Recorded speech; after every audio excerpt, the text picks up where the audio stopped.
नमस्कार दर्शक बंधु जय जगन्नाथ शुभ सकाळ मु लिपुन आज हेउछि एप्रिल 1 तारिख बुधवार आसंतु आज 20टी गुरुत्वपूर्ण खबर उपरे नजर पकाइबा तेबे प्रतिटी खबर गुरुत्वपूर्ण अटे सेथिपाई भिडियो को शेष पर्यंत देखिबाकू मोर अनुरोध किंतु ता पूर्वरु जदि आपण माने एजे हम चैनल को सब्सक्राइब करनाहंती ताहले एबे सब्सक्राइब करी पाखरथिबा बेल आइकन दबाई ऑल उपरे क्लिक कर दियंतु। प्रथम खबर 42 दिन बंद रहिबो ट्रेन चलाचल वंदे भारत शताब्दी समेत अनेक ट्रेन रूट बदलिला तेबे 42 दिन पाई बंद रहिबो ट्रेन चलाचल जद्वारा यात्री माने अनेक असुविधार सम्मुखीन हेबाकू जाउछंती। तेबे गंगा सेतुरे ट्राक मरामती को सुगम करिबा पाई रेलबाई 2 एप्रिल रु 42 दिन पाई एक मेगा ब्लॉक कार्यकारी करिवो। तेबे 13 मे पर्यंत प्रतिदिन 8 घंटा पाई मरामती कार्य कराजिवो जहा फଳରେ अनेक ट्रेन बातिल कराजिवो।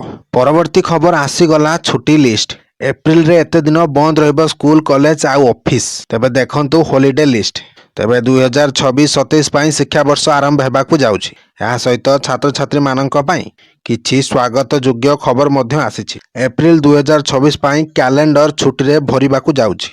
एप्रिल 1 बुधवार कमर्शियल बैंक रो अनुअल अकाउंटिंग यह किछि राज्यर स्कूल रे यार प्रभाव देखिबाकू मिली पारे। एप्रिल 3 शुक्रवार गुड फ्राइडे यह प्राय समस्त स्कूल बंद रहिबो। एप्रिल 5 रविवार ईस्टर रविवार एवं साधारण छुट्टी। 14 एप्रिल मंगलवार डॉक्टर भीमराव आंबेडकर जयंती से दिन मध्य साधारण स्कूल छुट्टी रहिबो। एवं 15 एप्रिल बुधवार बोहाग बिहू हिमाचल दिवस से दिन मध्य स्कूल छुट्टी एवं शेष 17 एप्रिल शुक्रवार चंद्रशेखर जयंती। परवर्ती खबर ट्विन सिटी रे आगामी 25 वर्ष रे सबु घर को पीएनजी कनेक्शन तेबे भुवनेश्वर और कटक रे आगामी 25 वर्ष रे सबु घर को जोगाई दिया जिवो पीएनजी गैस। भुवनेश्वर रे 1,25,000 घर को कनेक्शन टार्गेट रहिछि से भितरु एबे 19,000 संजोग सरिछि सेही भली कटक रे 9,000 कनेक्शन सरिलाणी वो ट्विन सिटी आगामी 25 वर्ष रे सबु घर को पीएनजी संजोग।